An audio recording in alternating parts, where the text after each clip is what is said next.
राजकीय, सामाजिक, आध्यात्मिक, शैक्षणिक, शेतीविषयक बातम्यांसाठी आदर्श भारत माझा सदैव न्याय हक्कासाठी आपल्यासोबत. बांधकाम व्यावसायिक आणि सामाजिक राजकीय क्षेत्रात कार्यरत असणारे व Maharashtrian builders association of Navi Mumbai आणि रायगडचे माजी अध्यक्ष मधु पाटील यांनी आपल्या शेकडो समर्थकांसह भारतीय जनता पार्टी कार्यालयात आमदार महेश बालदी यांच्या हस्ते व आमदार प्रशांत ठाकूर यांच्यासह युवा नेते प्रीतमदादा म्हात्रे, उत्तर रायगड जिल्हाध्यक्ष अविनाश कोळी व उत्तर रायगड उपजिल्हाध्यक्ष गणेश कडू, भारतीय जनता पार्टीचे अनेक माजी नगरसेवक यांच्या उपस्थितीत सोमवार दिनांक 29 डिसेंबर रोजी रात्री 10 वाजता भारतीय जनता पार्टीत पक्षप्रवेश केला आहे.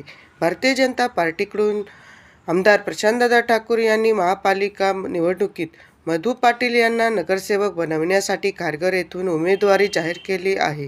सबका साथ सबका विकास या अनुषंगाने खारघर पनवेल परिसरात मोठ्या प्रमाणात विकास करायचा असल्याचे आमदार प्रशांतदादा ठाकूर यांनी सांगितले. तसेच जनतेचा कार्यकर्त्यांचा विश्वास जपत जनतेला आवश्यक गरजा सुविधा प्राप्त करून देणार असल्याचे मत मधु पाटील यांनी व्यक्त केले. अण्णासाहेब प्रतिमाचा पनवेल. माननीय मुलांचे आमदार महेश बालदी, तसेच आपले पनवेल विधानसभेचे आमदार प्रशांतदादा ठाकूर, जिल्हाध्यक्ष अविनाशजी कोळी, तसेच नगरसेवक गणेशजी कडू,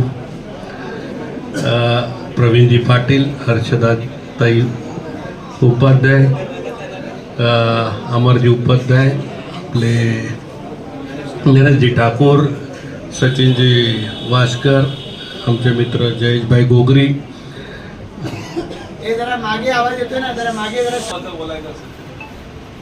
फार दिवसापासूनचा विषय होता हा.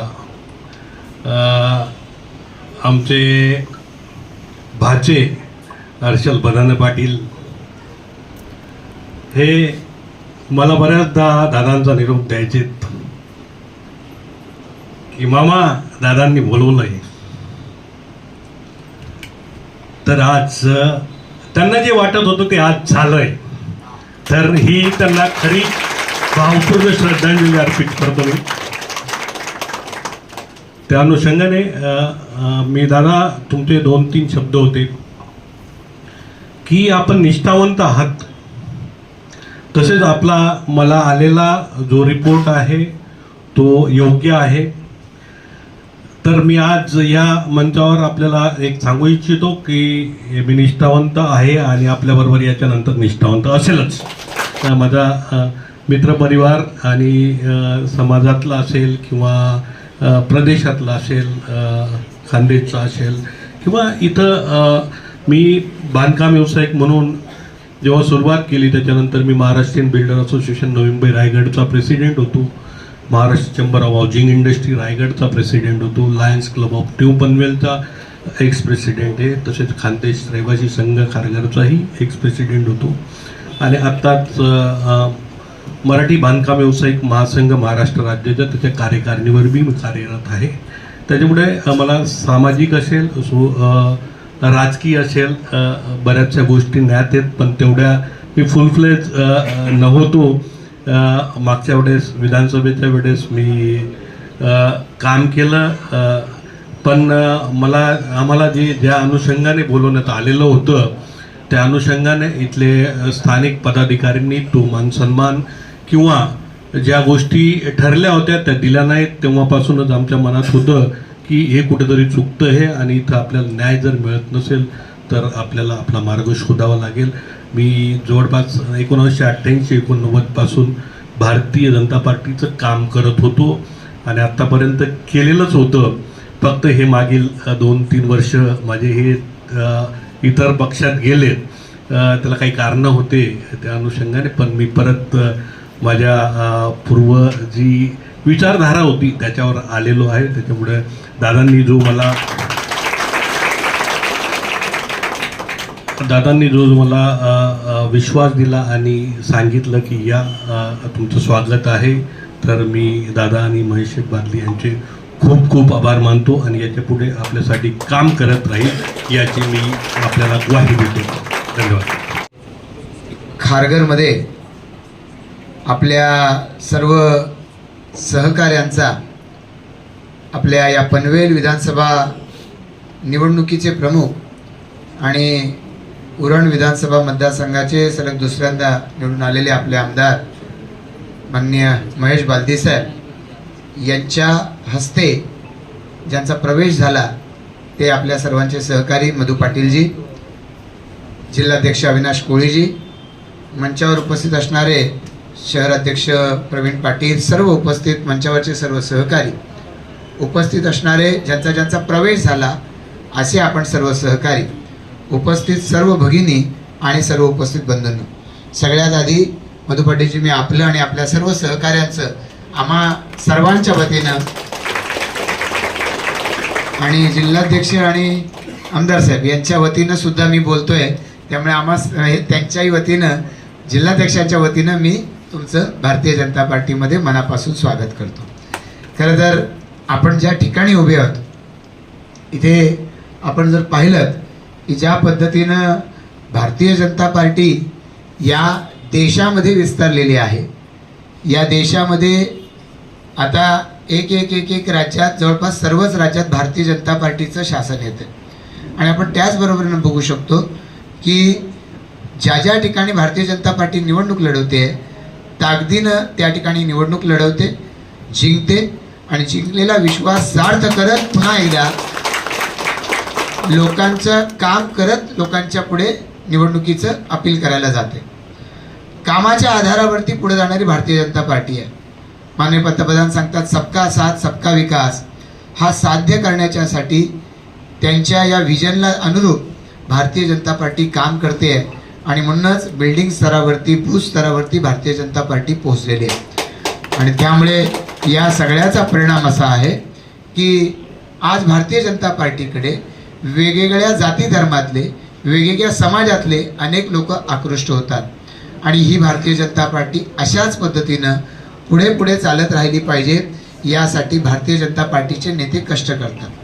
जे आज या ठिकाणी जे माननीय पंतप्रधान नरेंद्र मोदीजी यांचं व्हिजन आहे, हे व्हिजन आपल्या सगळ्यांना आवडतं, पण त्याहीपेक्षा माननीय पंतप्रधान नरेंद्र मोदीजी यांची ॲक्शन आपल्याला आवडते, कारण त्यांच्या व्हिजनला त्यांच्या ॲक्शनची जोड आहे. नरेंद्र मोदीजी जे बोलतात ते करून दाखवण्यासाठी घाम गाळतात, रक्त आटवतात. त्यावेळेला अनेक असे प्रकल्प जे अशक्य वाटत होते ते साकारले गेलेले आपण पाहू शकतो. विमानतळ आपल्या नजरेसमोर आहे, विजयजी विमानतळ आपल्या नजरेसमोर आहे. विमानतळाच्या माध्यमातून त्याची पायाभरणी पंतप्रधानांनी केली. त्यावेळेला मुख्यमंत्री देवेंद्र फडणवीस साहेब होते. देवेंद्र फडणवीस साहेब पुन्हा मुख्यमंत्री झाले आणि आता विमानतळाचं उद्घाटन झालं, आता ऑपरेशनल झालेलं आहे. कितीतरी वर्ष आधीपासून ते आपण विमानतळ ऐकतो, काहीतरी बिल्डर मंडळी या ठिकाणी आहेत, कितीतरी वर्ष आधीपासून ऐकतोय. केवळ सिडको विमानतळ होणार सांगायची आणि त्याच्या जोरावरती ही सगळी नव्या मुंबईची डेव्हलपमेंट एका अर्थानं गेल्या 20 वर्षात सारट होत राहिली. त्याला प्रत्यक्ष स्वरूपात आणायला मोदीजी यावे लागले, देवेंद्र फडणवीसजी यावे लागले. हे man of vision, man of action याचे उदाहरण आहे आणि त्याचमुळे या man of vision, man of action Devendra फडणवीसजी यांनी ही महापालिका ही आपल्याला या ठिकाणी 2016 साली दिली. आता त्या महापालिकेच्या माध्यमातून एक करत अनेक गोष्टी साकार होत चालल्यात अख्ख्या महापालिकेमध्ये. मग ग्रामीण भाग आला, पनवेल महापालिकेचा, नगरपालिकेचा भाग आला, सिडकोच्या वसाहती आल्या आणि प्रत्येक ठिकाणी अनेक गोष्टी आपण पाहतोय. सिडकोचं प्लॅनिंग असंच असायचं सेम, आधीची सरकारं आणि सिडको प्लॅनिंग सगळं कागदावरती होतं. इथं गार्डन, कागदावर दाखवायचं, इथं गार्डन, इथं ग्राउंड, इथं हे, आणि सगळीकडे झाडं वाढलीत, प्रचंड प्रमाणामध्ये झाडं वाढलीत. प्राण्यांचा उपद्रव होतो, मच्छरांचा त्रास होतो. या सगळ्यामधून आता त्या गार्डन फुलायला लागल्या, मैदानं विकसित व्हायला लागली, हॉकर मार्केट बांधले जायला लागले. खारघरसारख्या ठिकाणी कॉन्क्रीटचे रस्ते व्हायला सुरुवात झाली, डांबरी रस्ते, कॉन्क्रीट रस्ते यांचा संगम होतोय. खारघरला प्लॅनेटोरियम होणार आहे. खारघरला सेक्टर 35च्या एरियात मोठा ट्रॅफिक पार्क आपण बनवतोय. हे सगळी कामं ही एक करत खारघरचं आधीचं असलेलं वैभव याच्यामध्ये भर घालणार आहे. सेंट्रल पार्क सारखं आहे. सिडकोकडे आपण मागणी करतोय महापालिका की आम्हाला द्या, आणि काही कालावधीमध्ये त्यातही आपण यशस्वी होऊ. हे एक एक करत पनवेल महापालिका ज्यासाठी ती स्थापन झाली ती डिलिव्हर करायला लागलेली आहे. आणि ज्या वेळेला मधु पाटीलजी तुमच्यासारखं सहकार्य मिळेल, आमचे सर्व बाकी सहकारी आहेत, तर त्यावेळेला ही विजन आणि ॲक्शन ही एकत्र चालत राहतील तर खारघर आणि पनवेल आणखीन प्रचंड पुढे जाणार आहे, याच्यामध्ये मला तरी कुठल्या पद्धतीची शंका वाटत नाही. आज तुमच्यासारखं नेतृत्व मिळालं, काही खानदेशी मंडळी या ठिकाणी आहेत, अन्य सर्व वेगवेगळ्या समाजातली मंडळी आहेत. हे सगळ्या मंडळींचा प्रवेश हे तुमच्यावरचं प्रेम दर्शवतं. या सगळ्यांचा विश्वास तुमच्यावरती दिसतो. हा विश्वास सार्थ करून दाखवणं ही भारतीय जनता पार्टीची जबाबदारी आहे. तुम्ही सगळ्यांनी या ठिकाणी बालदीसाहेब मला म्हणाले की तुम्ही सगळ्यांनी आम्हाला मधु पाटील दिलेत, आता मधु पाटीलांना नगरसेवक करणं ही भारतीय जनता पार्टीची जबाबदारी आहे. आणि ती आता या ठिकाणी आम्ही सारी मंडळी निश्चितपणानं करून दाखवू. बोलण्यासारखं भरपूर काही आहे, पण त्यांनी सांगितलं की आज कमी बोललं पाहिजे, तर मी सुद्धा आज कमी बोलतो. वेळेची मर्यादा असल्यामुळे तर या येणाऱ्या कालावधीमध्ये आपल्या सर्वांना वाटेल अशा पद्धतीचं खारघर साकारलं जावं, यासाठी येणाऱ्या कालावधीमध्ये आपण काम करणार आहोत. आपण सगळे जेव्हा जोडले जात आहे त्यांच्याशी आणि ते आमच्याशी, याचा अर्थ आपण सगळे आता जी भाजपची शाल तुम्ही गळ्यात घातली, एका भाजप परिवाराचे सदस्य आहोत. भाजप परिवार म्हणून वेगवेगळ्या घटकातली लोक आपण या ठिकाणी आहेत. प्रत्येकाचं शहराचं विजन वेगळं आहे, दृष्टिकोन वेगळा आहे. आपण एक आता अपील करतोय सगळ्यांना, माझं शहर माझं विजन, आणि त्यामुळे ते तुमचं विजन हे तुम्हाला शेअर करावं लागेल. गुगल फॉर्म आपण देतोय, QR कोड स्कॅन करायचा आणि तुम्ही तुमच्या सूचना द्यायच्या. त्याच्या आधारे आपण येणाऱ्या कालावधीमध्ये तुमच्या संकल्पनेमधलं शहर हे विकसित करू. आज तुम्ही सगळेजण आलात, मधु पाटीलजी तुमचं अभिनंदन करतो, सगळ्या सहकाऱ्यांचं या ठिकाणी पुन्हा एकदा अभिनंदन करतो. आणि जोमानं कामाला लागत तुमच्यावर ज्यांचा विश्वास आहे तो विश्वास सार्थ करून दाखवू, असं तुमच्या बरोबरीनं या सगळ्यांना अभिवचन देतो आणि या ठिकाणी थांबतो. उद्या सकाळी आपल्याला 10 वाजता आपल्या खारघर इथल्या पक्ष कार्यालयातून फॉर्म भरायला जायचं आहे. आमदार महेश बालदी साहेब हे त्या ठिकाणी सकाळी 10 वाजल्यापासून असणार आहेत. तर आपण उद्या सकाळी 10 वाजता फॉर्म भरायला निघावं. वाजत गाजत, बरोबर आहे, बँड आहे ना, हां, वाजत गाजत आपण त्या ठिकाणी जायचं आहे. आपल्या सगळ्यांना पुन्हा एकदा या ठिकाणी स्वागत करतो आणि तुमच्या बरोबरीनं भारतीय जनता पार्टी चालत राहील, भाजपच्या सोबत तुम्ही चालत राहा. सगळ्यांचं स्वागत. जय हिंद, जय महाराष्ट्र.